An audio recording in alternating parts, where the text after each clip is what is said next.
Story with Binaca. सुनिए कहानी Binaca की जुबानी।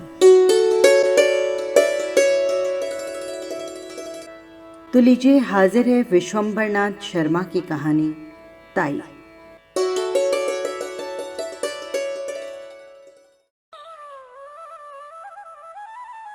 ताऊजी, हमें रेलगाड़ी ला दोगे ना?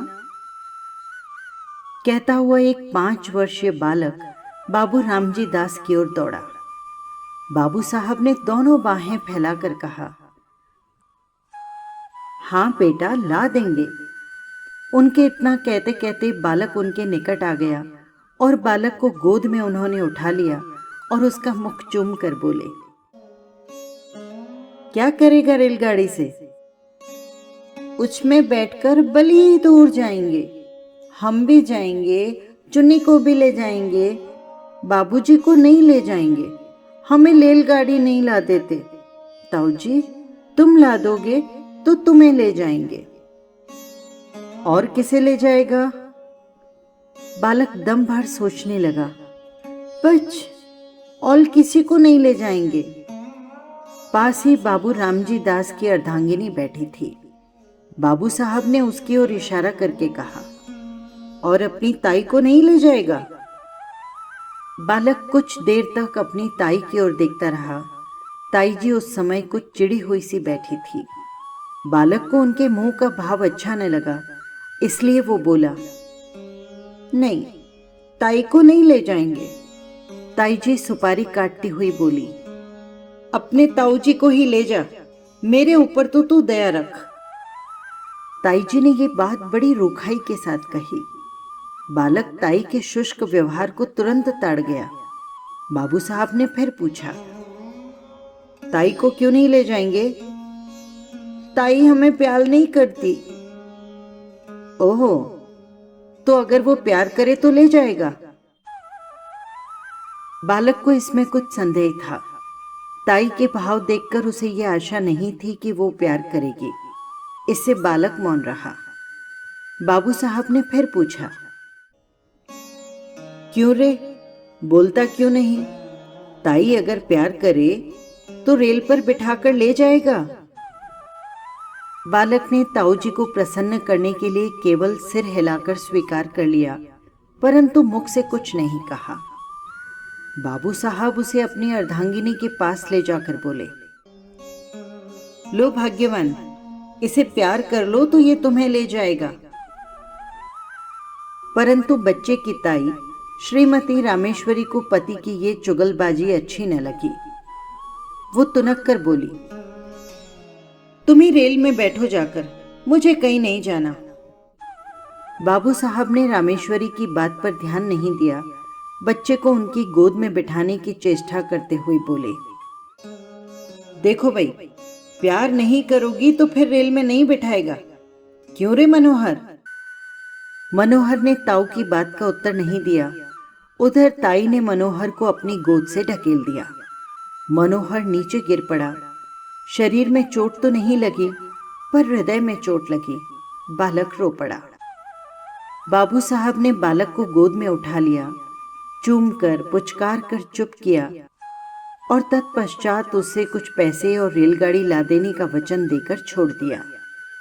बालक मनोहर भयपूर्ण दृष्टि से अपनी ताई की ओर ताकता हुआ उस स्थान से चला गया।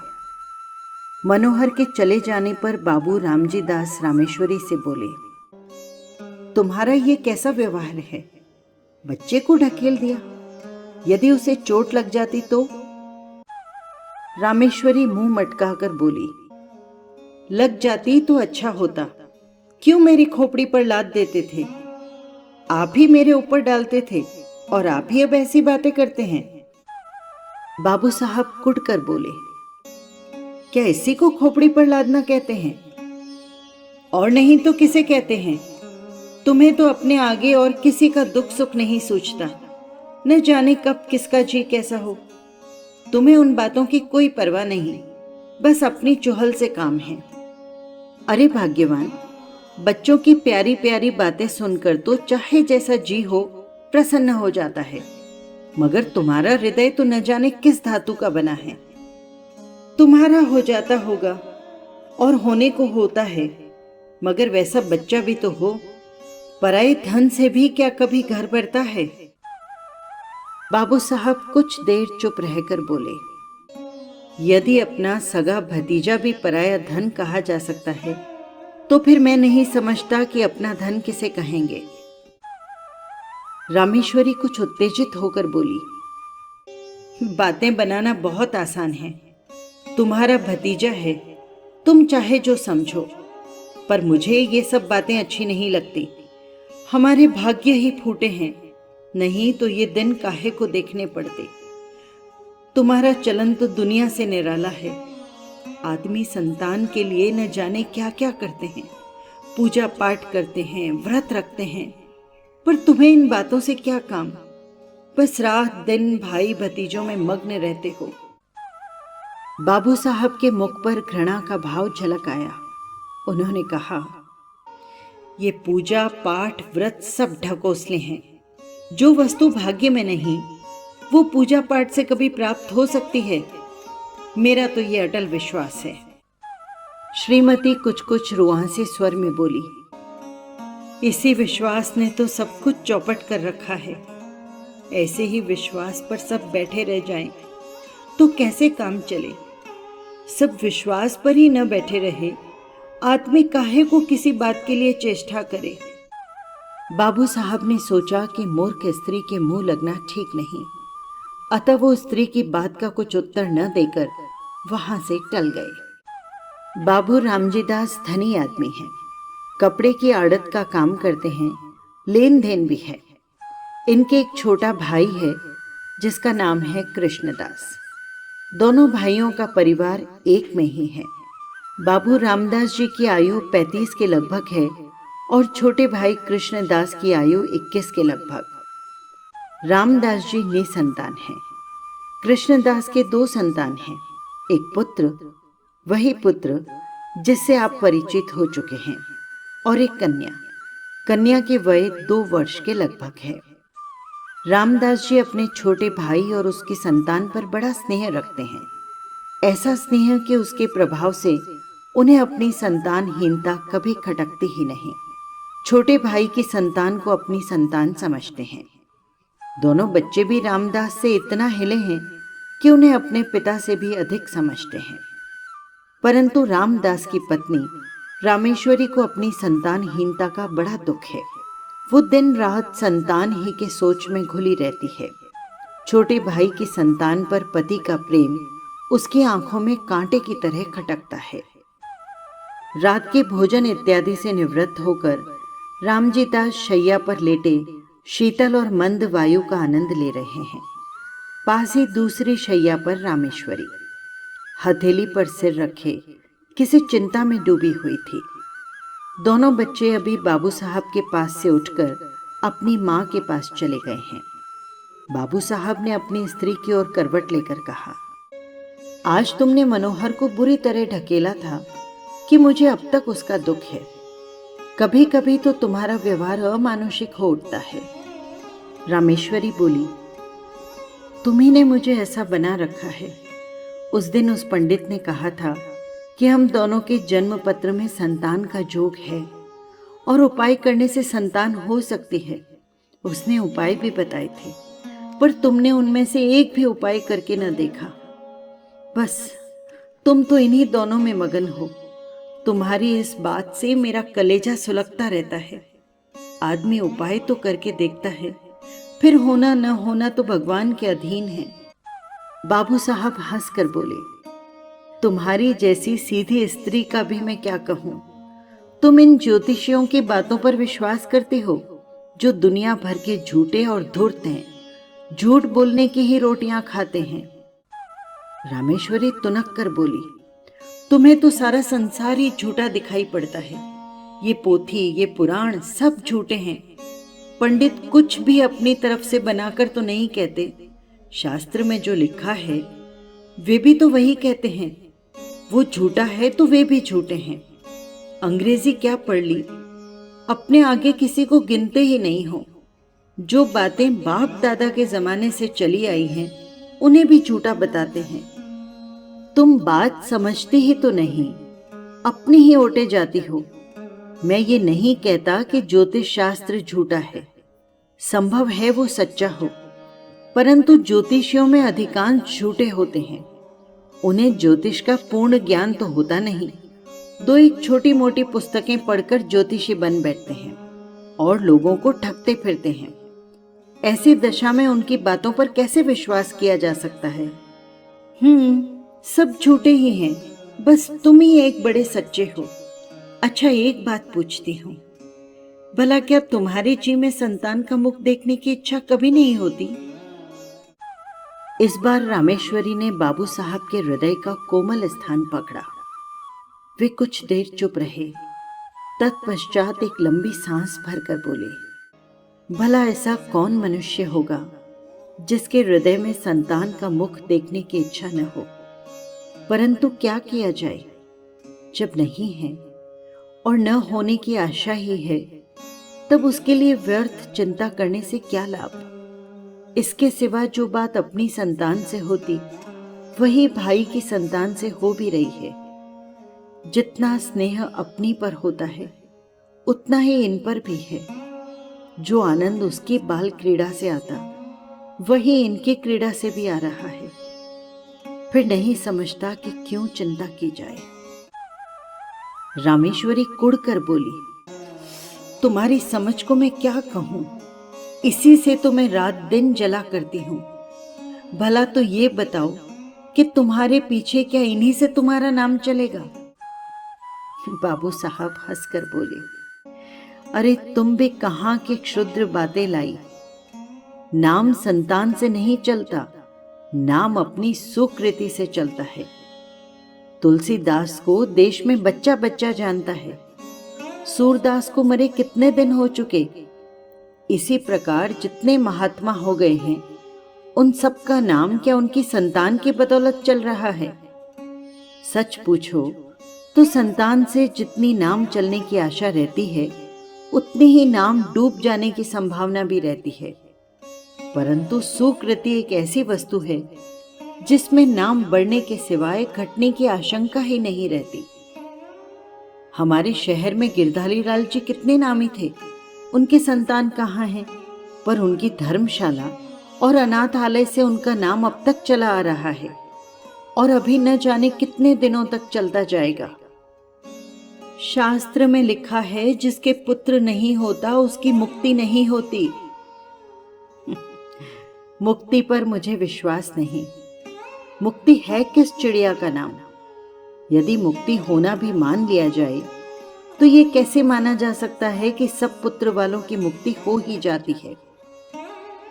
मुक्ति का भी क्या सहज उपाय है? ये कितने पुत्र वाले हैं, क्या इन सभी को मुक्ति होगी? रामेश्वरी निरुत्तर होकर बोली, अब तुमसे बकवास कौन करे?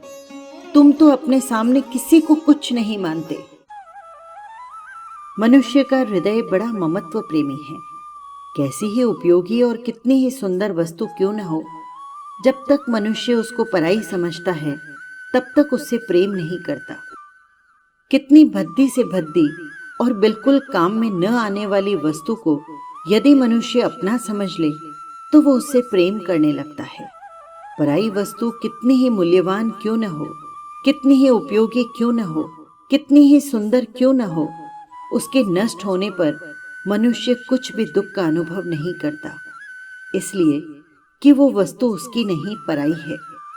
अपनी वस्तु कितनी भी भद्दी हो, काम में न आने वाली हो, नष्ट होने पर भी मनुष्य को दुख होता है, इसलिए कि वो अपनी चीज है।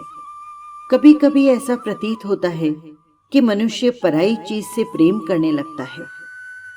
ऐसी दशा में जब तक मनुष्य उस वस्तु को अपना बनाकर नहीं छोड़ता, अथवा हृदय में ये विचार नहीं कर लेता कि वो वस्तु मेरी है, तब तक उसे संतोष नहीं होता। ममत्व से प्रेम उत्पन्न होता है और प्रेम से ममत्व, इन दोनों का साथ चोली दामन का सा है। ये कभी पृथक नहीं किए जा सकते। यद्यपि रामेश्वरी को माता बनने का सौभाग्य प्राप्त नहीं हुआ था, तथापि उसका हृदय एक माता का हृदय बनने की पूरी योग्यता रखता था। उसके हृदय में वे गुण विद्यमान और अंतर्हीन थे जो एक माता के हृदय में होते हैं, परंतु उसका विकास नहीं हुआ था। जब हृदय उस भूमि की तरह था जिसमें बीज तो पड़ा हुआ है, पर उसको सींचकर और इस प्रकार बीज को प्रस्फुटित करके भूमि के ऊपर लाने वाला कोई नहीं, इसलिए उसका हृदय उन बच्चों की ओर खींचता तो था, परंतु जब उसे ध्यान आता कि ये मेरे बच्चे नहीं हैं, दूसरे के हैं, तो उसके हृदय में उनके प्रति द्वेष उत्पन्न हो जाता, घृणा पैदा हो जाती।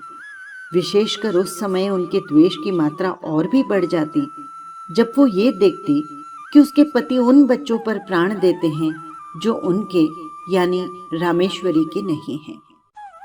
शाम का समय था।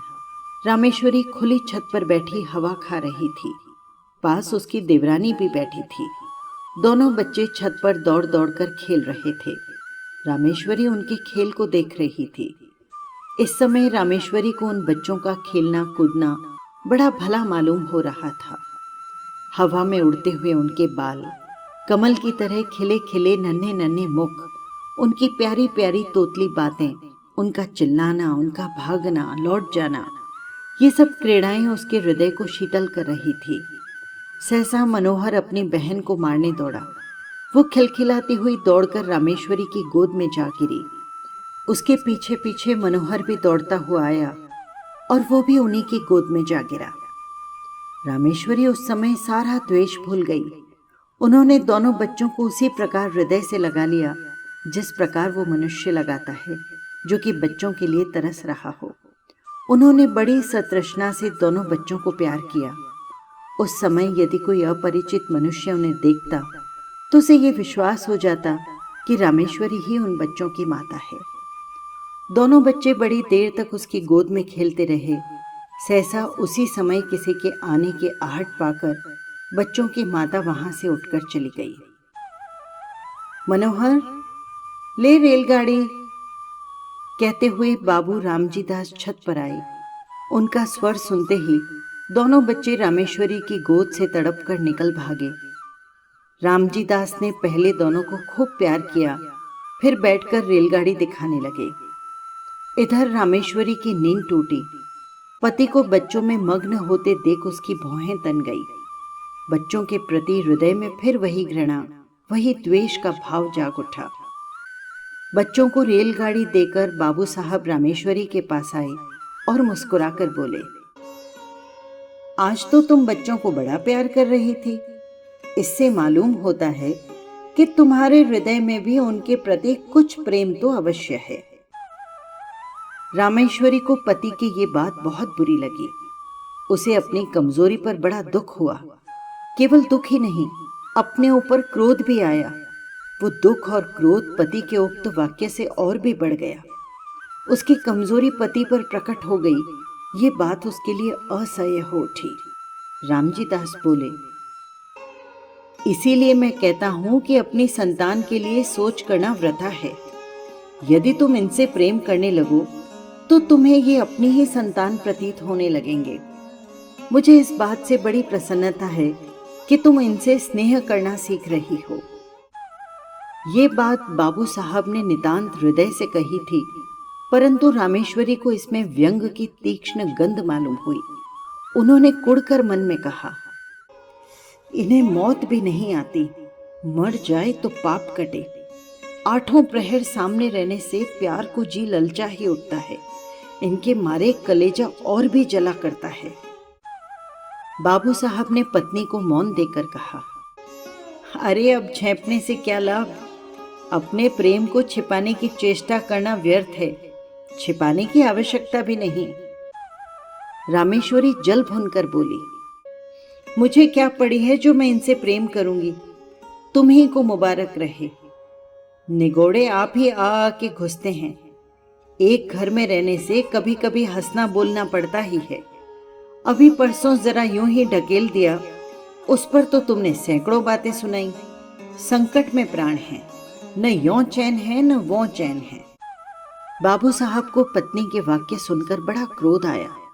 उन्होंने कर्कश स्वर में कहा, न जाने कैसे हृदय की स्त्री है। अभी अच्छी खासी बैठी बच्चों से प्यार कर रही थी, मेरे आते ही गिरगिट की तरह रंग बदलने लगी। अपनी इच्छा से चाहे जो करे, पर मेरे कहने से बल्लियां उछलती है। न जाने मेरी बातों में कौन सा विष घुला रहता है। यदि मेरा कहना ही बुरा मालूम होता है तो न कहा करूंगा, पर हाँ, इतना याद रखो कि अब कभी इनके विषय में निगोड़े सिगोड़े इत्यादि अपशब्द निकाले तो अच्छा न होगा। तुमसे मुझे ये बच्चे कहीं अधिक प्यारे हैं। रामेश्वरी ने इसका कोई उत्तर न दिया। अपने क्षोभ तथा क्रोध को वे आंखों द्वारा निकालने लगी। जैसे बाबू रामजी दास का स्नेह दोनों बच्चों पर बढ़ता जाता, वैसे रामेश्वरी के द्वेष और घृणा की मात्रा बढ़ती जाती। प्रायः बच्चों के पीछे पति पत्नी में कहा सुनी हो जाती और रामेश्वरी को पति के कटु वचन सुनने पड़ते। जब रामेश्वरी ने ये देखा कि बच्चों के कारण ही वो पति की नजर में गिरती जा रही है, तब उसके हृदय में बड़ा तूफान उठा। उन्होंने ये सोचा, पराए बच्चों के पीछे ये मुझसे प्रेम कम करते जाते हैं, हर समय बुरा भला कहा करते हैं। इनके लिए ये बच्चे ही सब कुछ हैं, मैं कुछ भी नहीं। दुनिया मरती जाती है पर दोनों को मौत नहीं आती। ये पैदा होते ही मर क्यों न गए? न ये होते न मुझे ये दिन देखने पड़ते।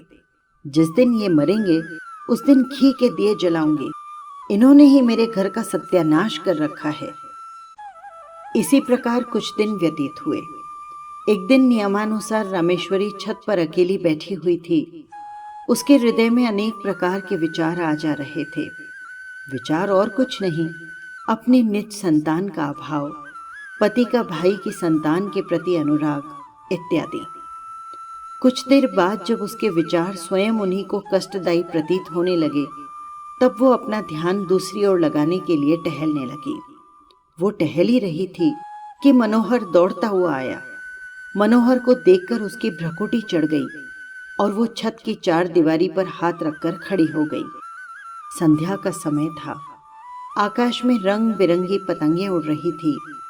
मनोहर कुछ देर खड़ा पतंगों को देखता रहा और सोचता रहा कि कोई पतंग कटकर उसकी छत पर गिरे तो क्या आनंद आए।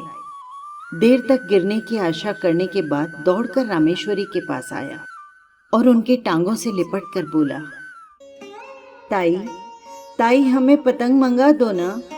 रामेश्वरी ने झड़क कर कहा, चल हट, जा अपने ताऊ से जाकर मांग। मनोहर कुछ अप्रतिपसा होकर फिर से आकाश की ओर ताकने लगा। थोड़ी देर बाद फिर उससे रहा न गया। इस बार उसने बड़े लाड में आकर अत्यंत करुण स्वर में कहा, ताई, ताई मंगा दो ना पतंग, हम भी उड़ाएंगे। इस बार उसकी भोली प्रार्थना से रामेश्वरी का कलेजा कुछ पसीज गया। वो कुछ देर तक उसकी ओर स्थिर दृष्टि से देखती रही। फिर उन्होंने एक लंबी सांस लेकर मन ही मन कहा, ये मेरा पुत्र होता तो आज मुझसे बढ़कर भाग्यवान स्त्री संसार में दूसरी न होती। निगोड़ा मरा कितना सुंदर है और कैसी प्यारी प्यारी बातें करता है। यही जी चाहता है कि उठाकर इसे छाती से लगा लूं।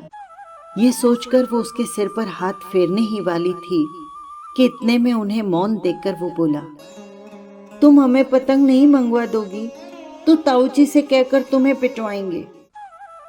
यद्यपि बच्चे की इस भोली बात में भी मधुरता थी, तथापि रामेश्वरी का मुंह क्रोध के मारे लाल हो गया।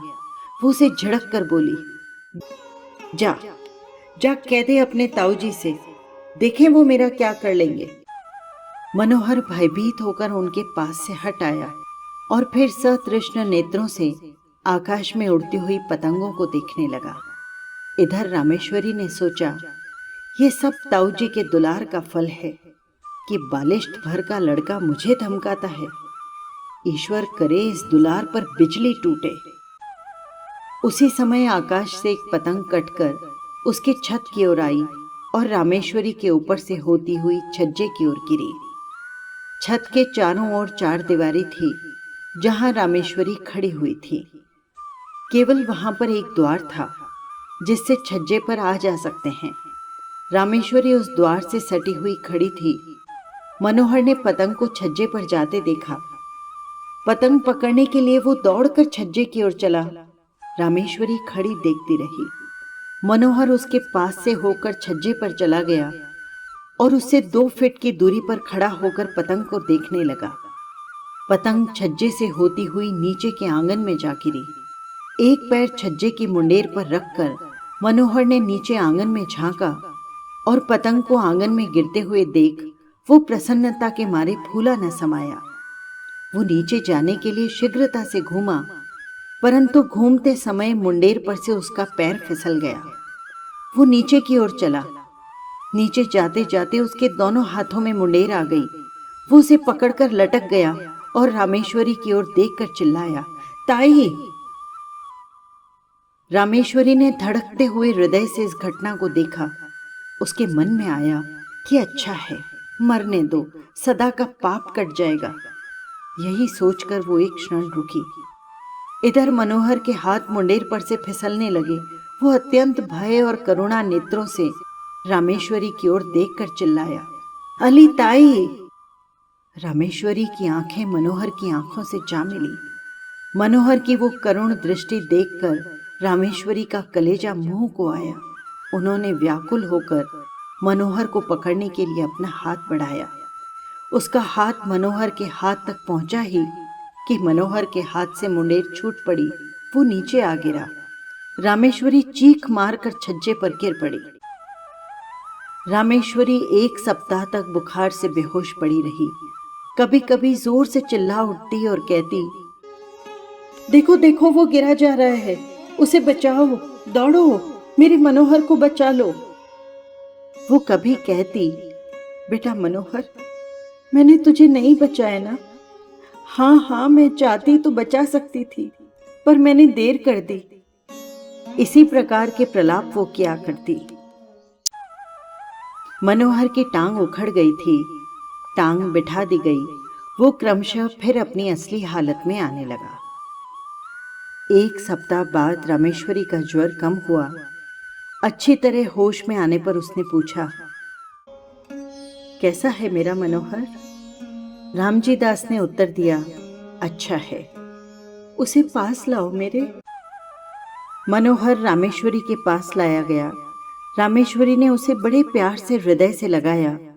आंखों में आंसुओं की झड़ी लग गई। हिचकियों से गला रुंध गया। रामेश्वरी कुछ दिनों बाद पूर्ण स्वस्थ हो गई। अब वो मनोहर और उसकी बहन चुन्नी से द्वेष नहीं करती और मनोहर तो अब उसका प्राणधार हो गया। उसके बिना उन्हें एक क्षण भी चैन नहीं पड़ता।